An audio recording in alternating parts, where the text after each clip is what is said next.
la biotecnología en el estudio de las relaciones plantas, virus, vector.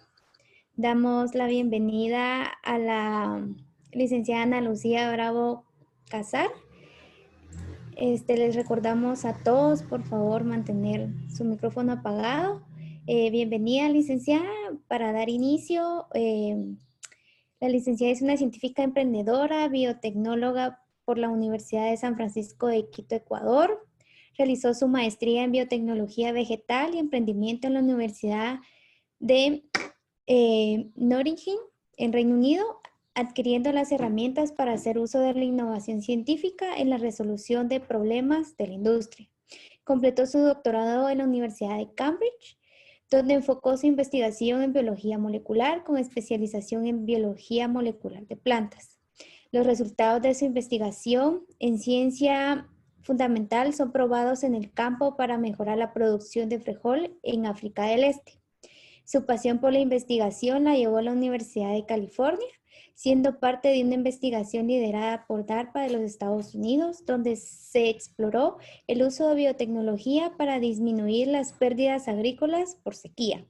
Actualmente es maestra de Quito del Instituto Liberal of Arts and Science y realiza proyectos de investigación de forma independiente. Bienvenidos a todos de nuevo. Es el cuarto día del primer Congreso Internacional en Biotecnología. Bienvenida, licenciada. El tiempo es todo suyo.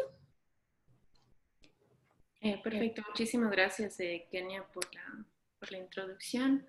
Y ahora voy a compartir mi pantalla. Está bien. Me confirman que todos estén... Perfecto, licenciada, ya se observa. Listo. Bueno, buenos días con todos. Como ya dijeron en la introducción, yo soy biotecnóloga de formación y luego me especialicé ya en el tema de biotecnología vegetal.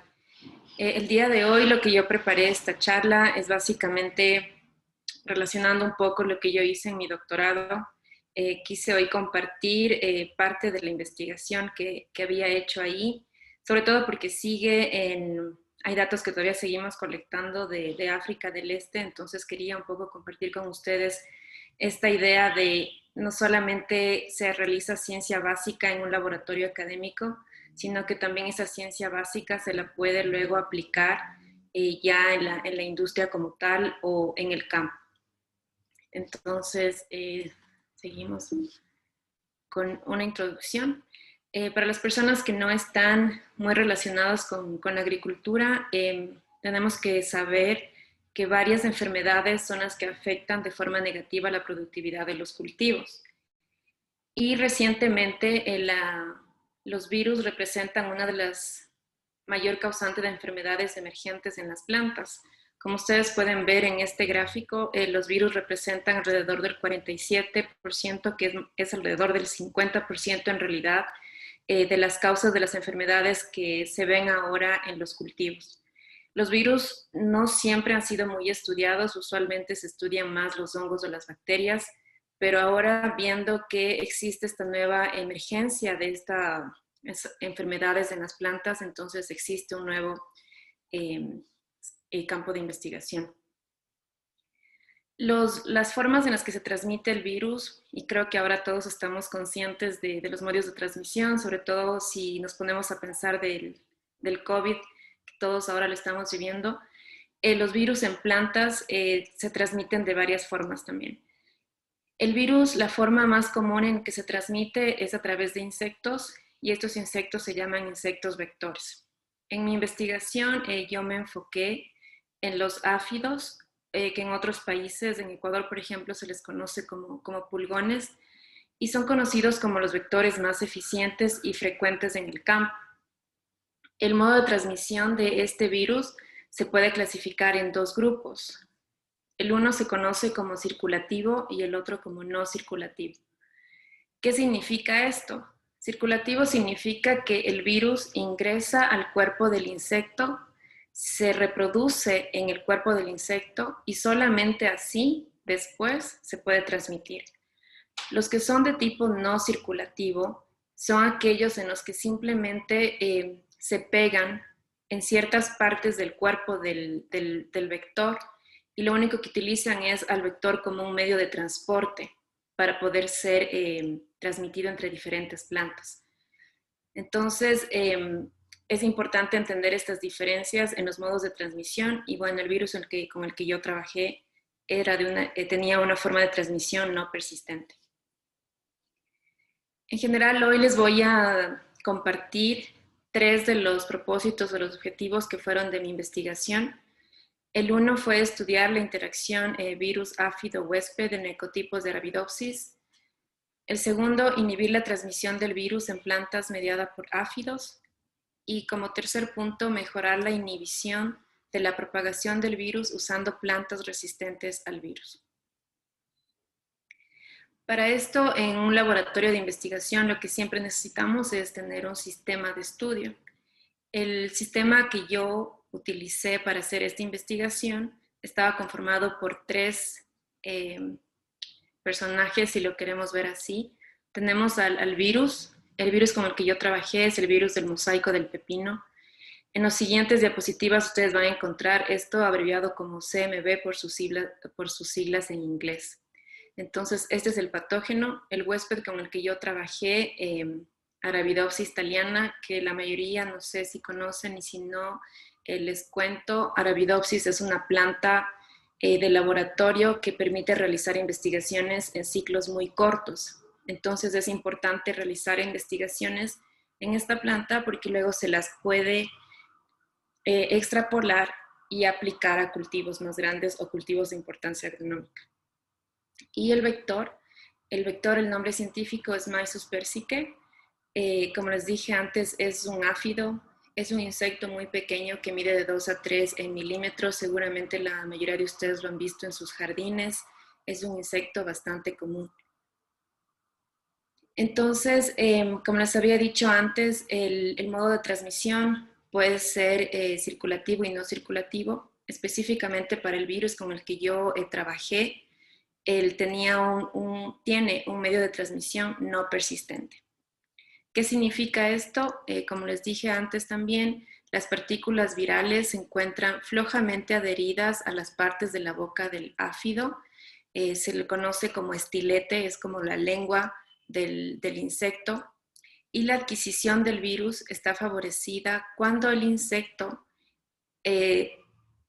se pone sobre una hoja, por ejemplo, y empieza a probar.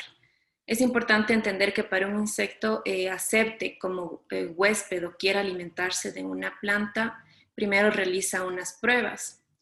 Y es en estas pruebas cuando puede adquirir el virus en su estilete, si es que obviamente la planta está infectada.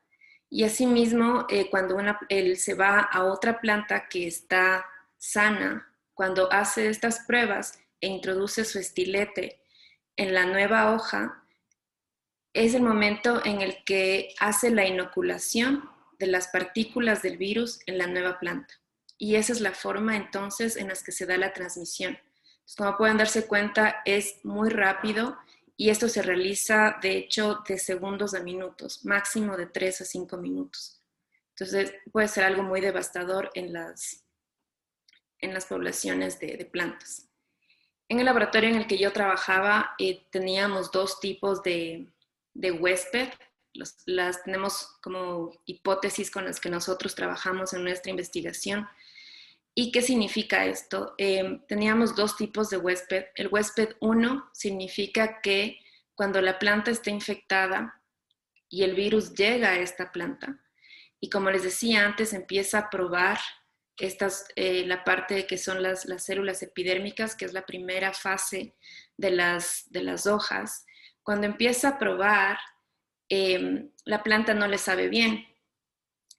Pero entonces lo que provoca esto es que el insecto no quiera quedarse en la planta. Pero cuando el insecto hizo las pruebas en estas células, ya adquirió el virus en su estilete. Entonces, ¿qué es lo que provoca esto? Que existe un movimiento muy rápido entre los huéspedes del virus. Existen otros casos en los que nosotros los llamábamos como huésped tipo 2, en los que el virus puede tener un efecto neutral o puede favorecer el asentamiento de los áfidos. ¿Qué significa esto? Que cuando una planta está infectada con el virus, cabe recalcar que es exactamente el mismo virus, solamente son diferentes huéspedes. En este caso era Arabidopsis y en este caso son plantas de tabaco. Cuando esta planta de tabaco está infectada con el virus, en lugar de causar esta repelencia que causó en, en el tipo 1, en el tipo 2 no provoca eso. Más bien el sabor, si lo queremos extrapolar de esta forma, es atractivo para el insecto y entonces el insecto se queda. Y esto entonces al final lo que va a permitir es un movimiento más lento entre los huéspedes, pero lo importante de esto es que si el insecto se queda, entonces el insecto puede reproducirse más. Entonces a la final, cuando se reproduzca y haya más insectos, igual se va a dar la transmisión del virus hacia otras plantas. Entonces, como les había dicho antes, yo trabajé con Arabidopsis, que es una planta, como les decía, modelo que se utiliza en los laboratorios de biología molecular. Pero una de las primeras preguntas que quería yo responder en mi doctorado fue, ¿existe esta interacción que les acabo de contar de huésped tipo 1, tipo 2, incluso dentro de la misma especie? Existen en varios lugares del mundo, existe uno en el Reino Unido, colecciones de varios ecotipos de Arabidopsis que han sido recolectados de todo el mundo. ¿Qué significa ecotipos? Son Arabidopsis o plantas que fueron recolectadas, como pueden ver en esta figura, en diferentes zonas del planeta. Y la idea es, ecotipo viene de la ecología, o sea, de dónde fue colectada esta planta, y al ser colectada o crecida en diferentes ambientes va a tener diferentes comportamientos y diferentes respuestas o diferentes interacciones con otros organismos. Entonces, fue de esto que yo me basé, hacer un primer análisis de comparar diferentes ecotipos de Arabidopsis y ver si es que existe un tipo de respuesta igual en todas o existe una respuesta diferente. ¿Qué fue lo que encontré? Este es uno de los experimentos que habíamos hecho. Dame un ratito, quiero cerrar este. Ya. Como pueden ver aquí en este gráfico, les explico básicamente lo que se hacía. Esta es una planta que está infectada con el virus y esta es una planta que actúa como un control negativo. Está infectada con agua nada más. La idea es que uno coloca un insecto, un áfido en estas plantas y luego después de unos días se mide qué tanto creció este insecto y entonces ahí se puede hacer las comparaciones. Como les decía antes, se hizo un análisis en varios ecotipos. Aquí solamente les estoy informando o mostrando los más representativos. Tenemos los diferentes nombres de los ecotipos aquí abajo. Como pueden ver, está Col, BI, AN, CBI y EI2. Como pueden observar, vamos comparando de el que tuvo el tratamiento de virus o el que tuvo el tratamiento negativo. Cuando ven en Colombia, los insectos que crecieron sobre estas plantas tuvieron un crecimiento muy bajo comparado con el control. A diferencia de en el otro extremo, este otro ecotipo que se conoce como EI2, el efecto fue al revés. Como pueden ver, en la planta en la que estuvo infectada con el virus, los insectos se pudieron crecer mejor. Entonces, esto para mí abrió una nueva pregunta que quería relacionar más. Entonces, ¿qué diferencias existían entre estos dos ecotipos? Y entonces, esos fueron los siguientes experimentos o preguntas que yo me quería responder. Lo que pasó entonces es que me enfoqué, como les decía, en estos dos ecotipos y para entender varias cosas de cómo funcionan las interrelaciones entre las plantas que están infectadas con el virus y con los insectos, uno puede hacer la recolección de los volátiles que no son nada más que como los gases o los olores que emite una planta. Entonces, una de estas, en este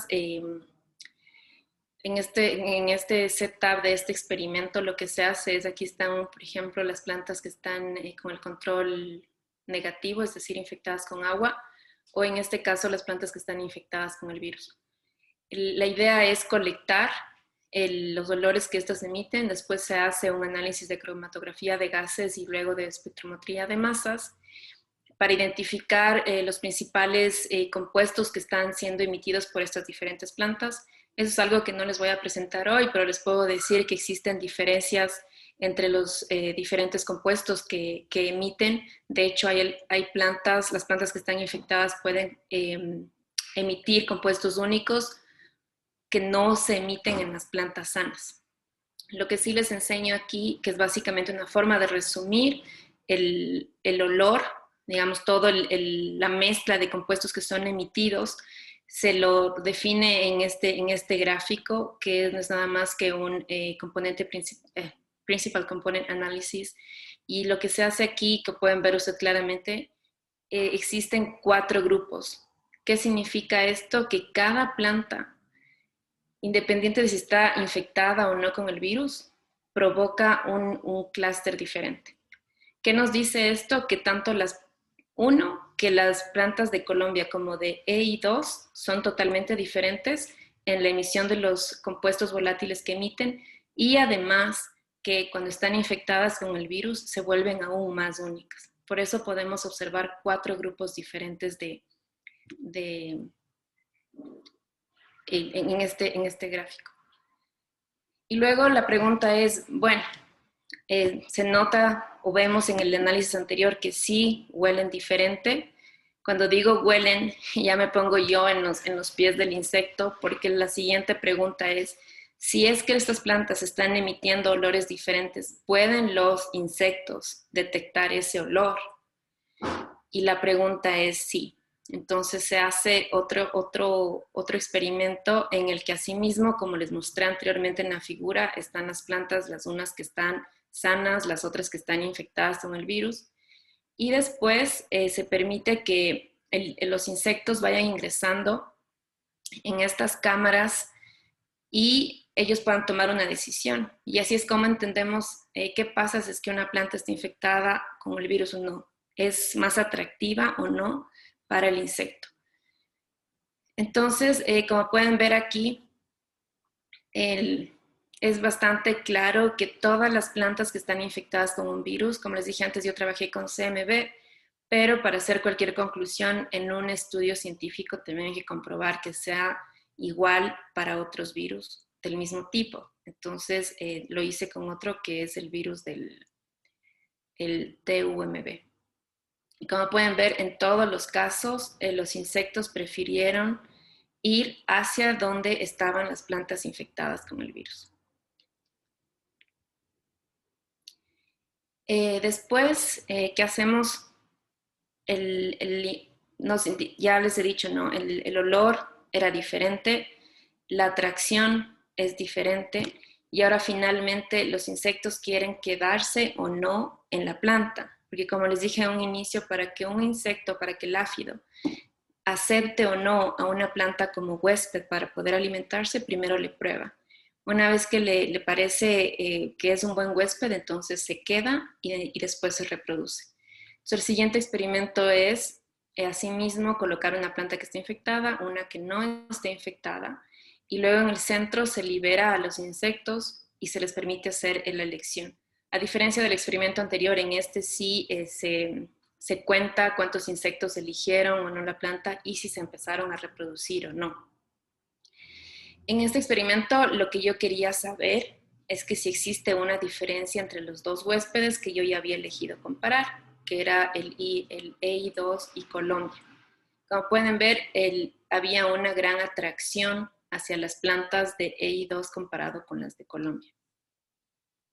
Entonces, con eso es la primera parte, quiero concluir la primera parte de la investigación, que era estudiar la interacción virus-áfido-huésped en ecotipos de Arabidopsis.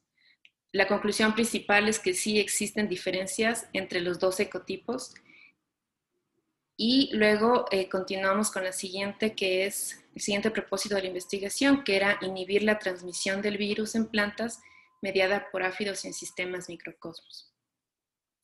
Antes de entrar a los resultados de los experimentos, les quería compartir, y como les dije al inicio de la charla, todas las investigaciones que yo realicé en Arabidopsis luego fueron o están todavía siendo probadas en África del Este.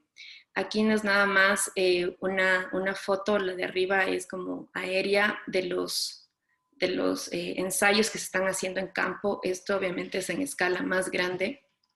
Y la planta que estamos usando aquí es el frijol, que es un cultivo muy importante para la zona y que tiene muchísimos problemas con los áfidos y con el mismo virus que les había mencionado antes.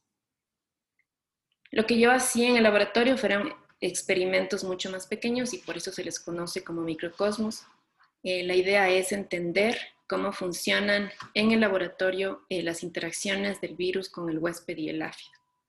Para esto se diseñaron estos experimentos en los que la fuente del virus se encontraba en el centro, se colocaba insectos sobre esta planta fuente y después de 24, se les dejaba que ellos se muevan libremente en el microcosmos y después de las 24 horas se contabilizaba dónde fueron los insectos, qué plantas eligieron y quedarse, verificar que realmente se movilizaron desde la fuente del virus y se realizó la transmisión.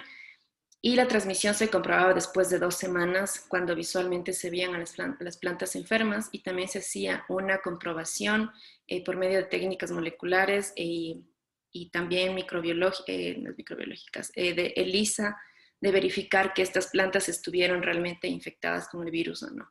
Que es mucho lo que ahora vemos, ¿no? A veces no vemos los síntomas, pero la planta puede estar infectada. ¿Qué es lo que pudimos comprobar? Pues básicamente que las diferentes proporciones de insectos sí se movían en las 2 capas, como ustedes vieron antes, existían 2 capas en el microcosmos. Aquí fueron varias las combinaciones que se probaron. Aquí les quiero solamente mostrar, por ejemplo, este es un control en el que todo el microcosmos es de el mismo ecotipo, y luego en este se cambiaban, ¿no? En la segunda capa estaba el EI2 y en el caso de acá, en la primera capa estaba el EI2. ¿Qué es lo que podemos ver? Este es el dato más interesante, que hubo más insectos que se quedaron en la primera capa. ¿Qué nos dice esto? Bueno, esto comparado con el control que es Colombia. Esto nos demuestra y confirma lo que habíamos visto en los primeros resultados, que sí, y la planta esta EI2 es súper atractiva o atrae a los insectos, les gusta mucho, no solo por su olor, sino también porque pueden quedarse ahí y reproducirse. Finalmente, queríamos comprobar si es que estas mezclas, estas combinaciones de las diferentes plantas disminuía o no la transmisión del virus. En cualquier experimento científico que uno tiene que hacer pruebas estadísticas, y a pesar de aquí que se ve una tendencia a la disminución del número de plantas infectadas, esto no fue significativo. Pero es importante para nosotros ver que todavía ya existía una tendencia a la disminución de las plantas infectadas cuando se hacía una combinación de estos 2 ecotipos. Entonces, finalmente, el siguiente propósito de la investigación era ver si es que se podía mejorar aún la inhibición de la propagación del virus que les mencioné anteriormente, pero ahora usando plantas resistentes al virus. Para esto tengo que mencionarles un poco la estructura del virus con el que yo trabajé. Como les decía, es el virus del pepino del mosaico, por sus siglas en inglés CMV. Es un virus de RNA, tiene 3 cadenas y tiene 5 proteínas que se codifican. Y existe esta proteína 2B, que es una proteína muy importante porque es la que induce los síntomas, es la que induce el silenciamiento del ARN, que ya les voy a explicar después, tal vez para las personas que no tengan conocimiento de esto, y también interfiere del señalamiento hormonal. Así como en las personas existe las hormonas, en las plantas también. Entonces, cuando existe esta proteína viral es muy importante porque interfiere en el funcionamiento correcto de la planta. ¿Qué significa lo del silenciamiento? Lo del silenciamiento por ARN, que les había dicho antes, está inhibido por la proteína 2B. Esto se ve un poco complicado, pero no, no quiero que se asusten.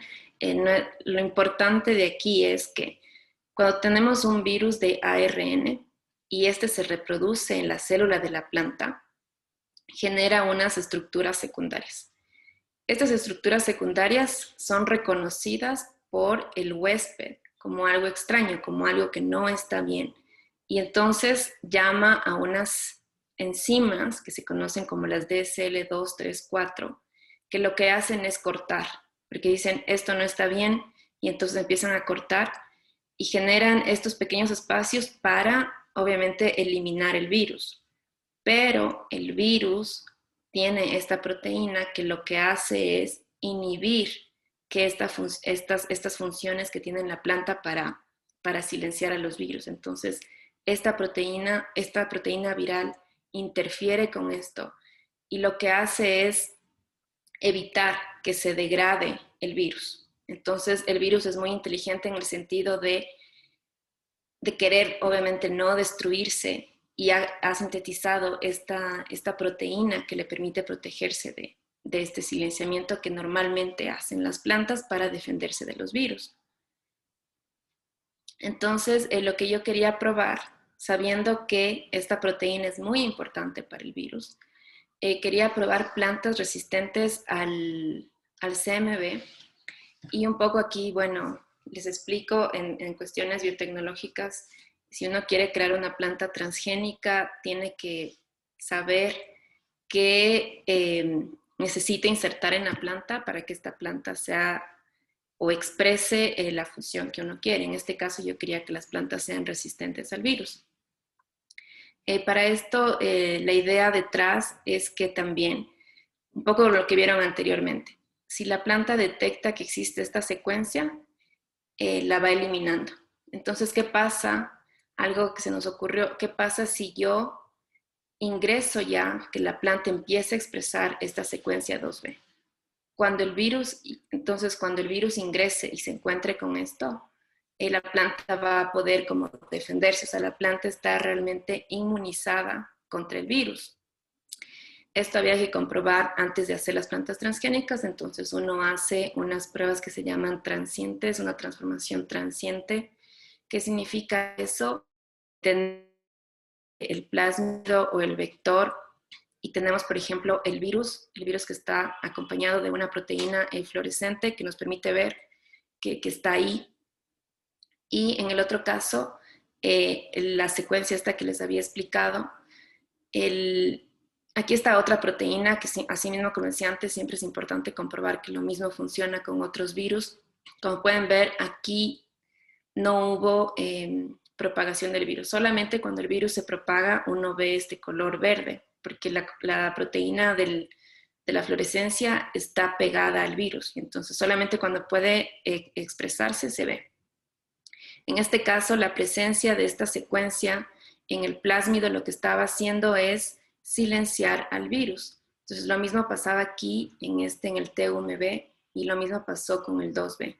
Obviamente aquí estamos comprobando con 2B nada más, no con CMB, porque queríamos ver qué tan específico era. Y finalmente aquí pueden ver ya una planta transgénica como tal, que expresa esta proteína, y una planta no transgénica que, como pueden ver, está totalmente deformada, que son las características de esta enfermedad, ¿no?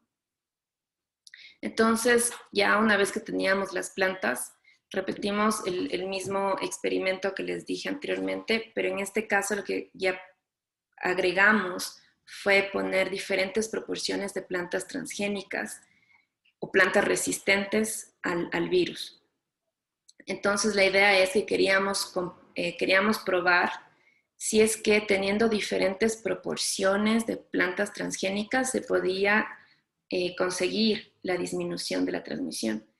¿Por qué ponemos solamente una proporción? Porque ¿qué es lo que pasa? Y seguramente muchos saben que actualmente lo que existe es que existen los monocultivos, ¿no es cierto? Y entonces si tenemos un monocultivo igual de plantas resistentes a cualquier tipo de patógeno, lo que estamos provocando es que el patógeno mute y sobrepase la resistencia. La idea detrás de tener una proporción solamente es que se mantenga una población pequeña del virus, no eliminarla, porque eliminarla lo que podría generar es esta como motivación hacia el virus de mutar y acabar totalmente con la resistencia. Entonces, esta es otra hipótesis que queríamos probar y por eso queríamos saber qué porcentaje de plantas resistentes se podían combinar y aún así disminuir la transmisión, que sea todavía significativo. Entonces, como pueden ver aquí, ya empezamos a combinar las plantas resistentes. En este caso queríamos probar primero cuando se crean estas barreras, que es ya una técnica que se utiliza o que se está tratando de utilizar ahora cuando se hace cultivos, cuando en lugar de tener monocultivos se trata de mezclar dos variedades, incluso dentro de la misma especie, de diferente especie, creando estas barreras, dentro de lo que ya se conoce como la agroecología. En este caso, cuando pusimos una barrera de plantas transgénicas resistentes al virus, pueden observar que la disminución de las plantas infectadas bajó significativamente. En el caso del control, en el que las plantas no eran resistentes, había una disminución, y en el caso en el que, como les decía antes, si es que solo fuera un monocultivo, la proporción de plantas infectadas es muy alta. Entonces, como pueden ver aquí, y también es como para demostrar que no necesariamente tienes que tener una planta resistente, sino que ya la mezcla de dos ecotipos diferentes te puede ayudar a disminuir la proporción de plantas infectadas. Lo mismo pasa si es que haces la combinación contraria. Tienes aquí Colombia y en este caso la barrera es de EI2. Exactamente lo mismo. Entonces comprobamos que sí las plantas resistentes al virus sí permiten la disminución de plantas infectadas. Como les decía antes, si uno quisiera esto aplicar en el campo y les vas a dar a los agricultores, es un poco más difícil que les digas, bueno, pueden crear barreras, que tal vez lo pueden hacer, pero sí, digamos, se puede decirles dentro de lo que se les vende la mezcla de las semillas, ya mandas la proporción indicada. Entonces, eso podría ser como una aplicación para el campo. Y lo que hicimos aquí fue probar diferentes proporciones, como les había dicho. Aquí lo único que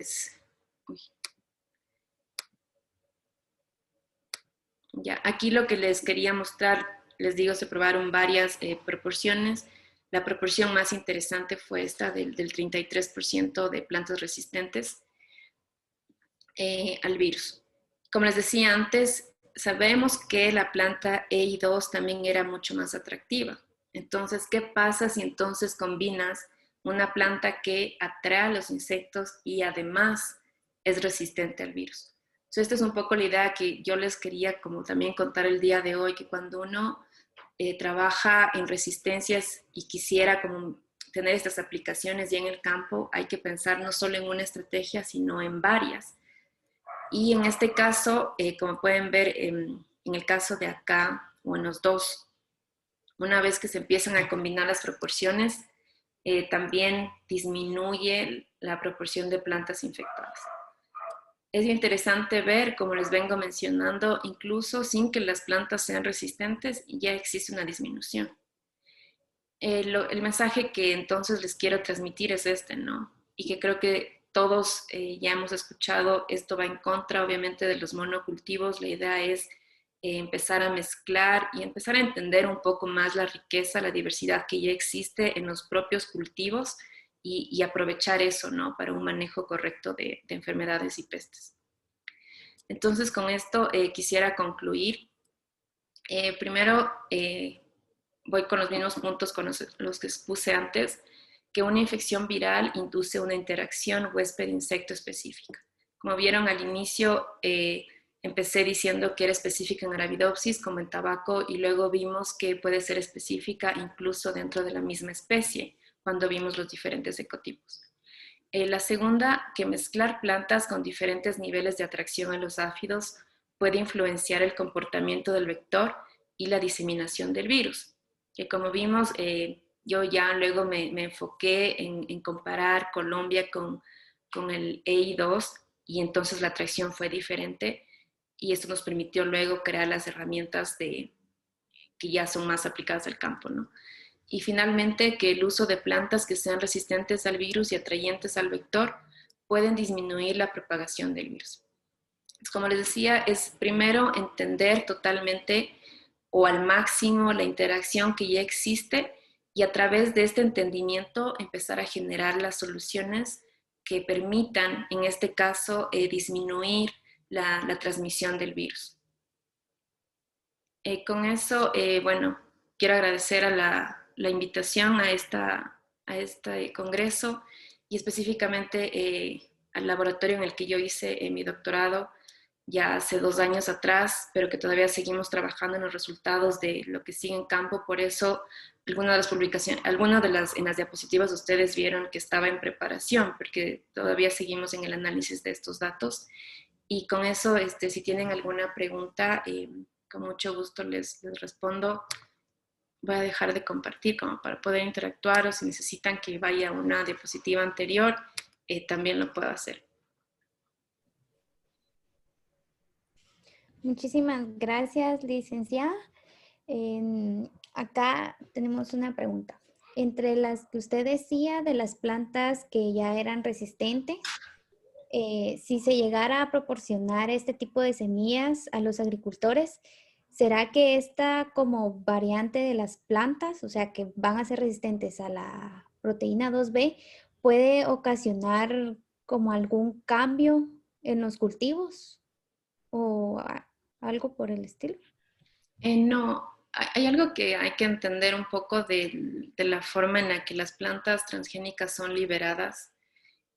Antes de ser liberadas en los países, obviamente, que es posible realizar esto, hay que hacer un análisis primero, de que la planta no haya sufrido ningún cambio fisiológico como tal, y luego que esto no provoque un problema en el lugar en el que va a ser sembrado. Entonces yo les digo, por ejemplo, en el laboratorio, yo tuve que hacer como un screening de por lo menos 30 plantas diferentes que fueron generadas viendo esto, ¿no? Que no hayan deformaciones, que la cantidad de semillas que se producían era la misma, que en la siguiente generación sea estable la resistencia.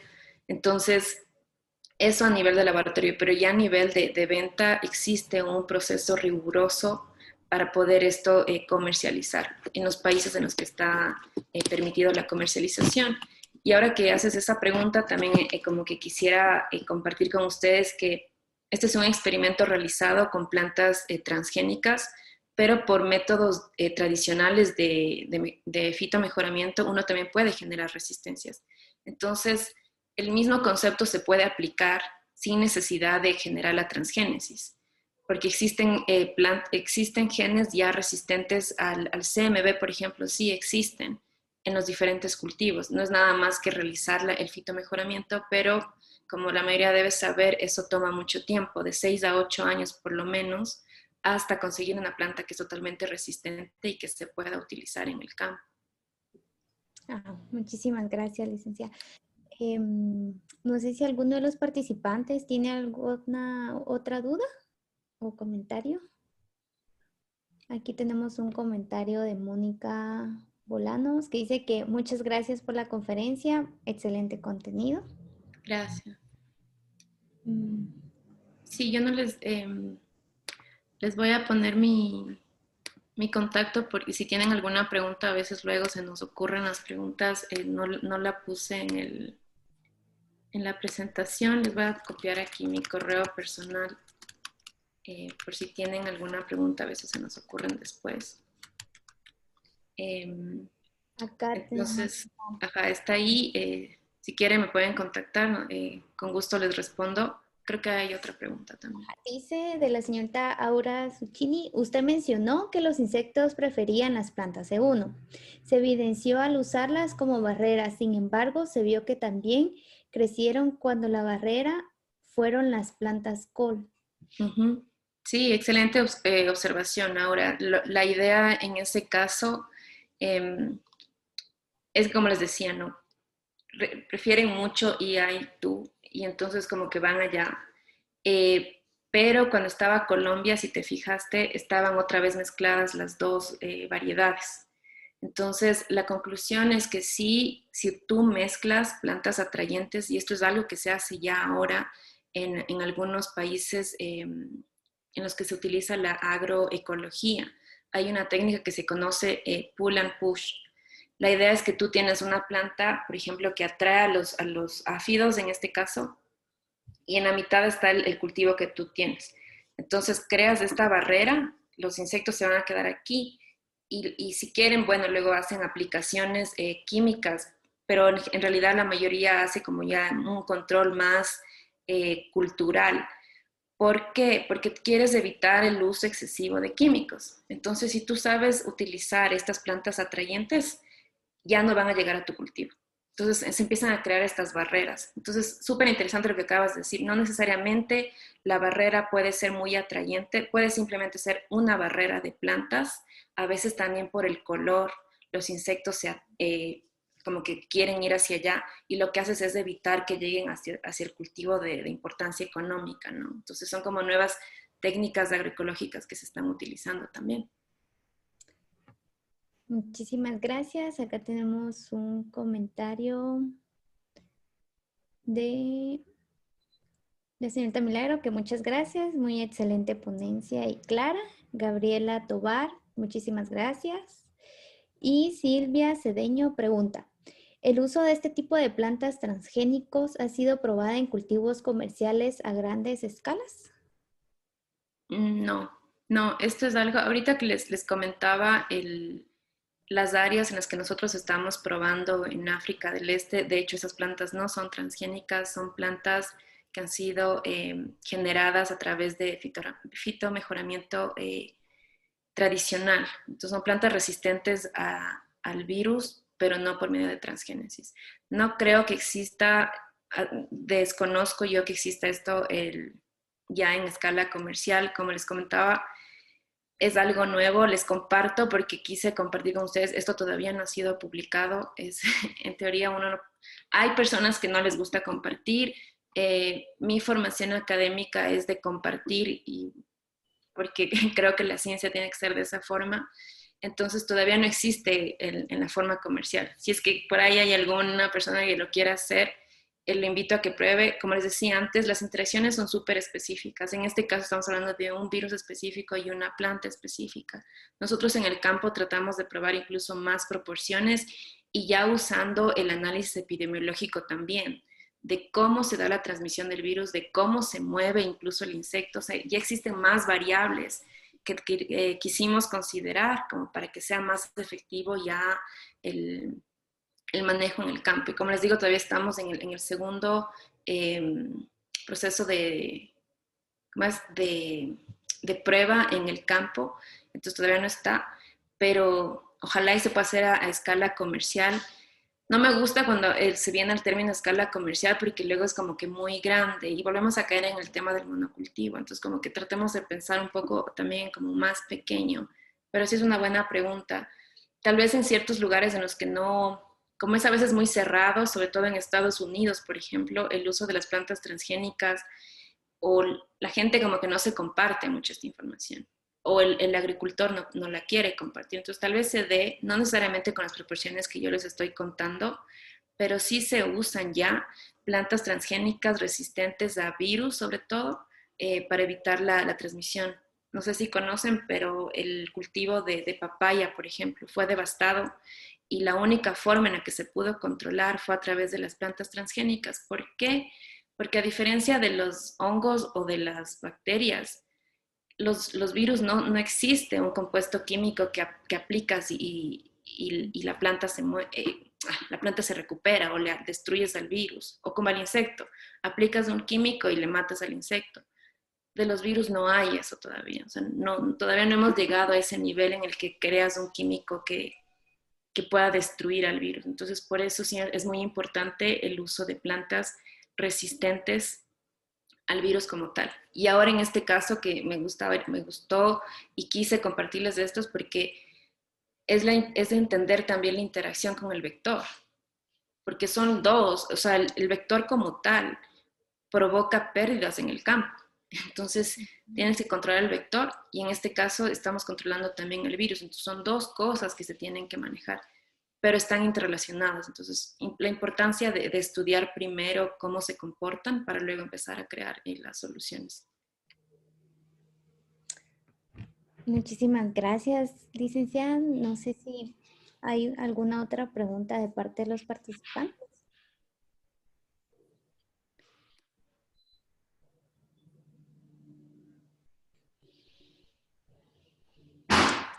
Bueno, creo que no. Entonces le agradecemos todo excelente, dice. Muchísimas gracias, licenciada. Gracias por el tiempo y por una excelente presentación. A todos los participantes los invitamos a llenar un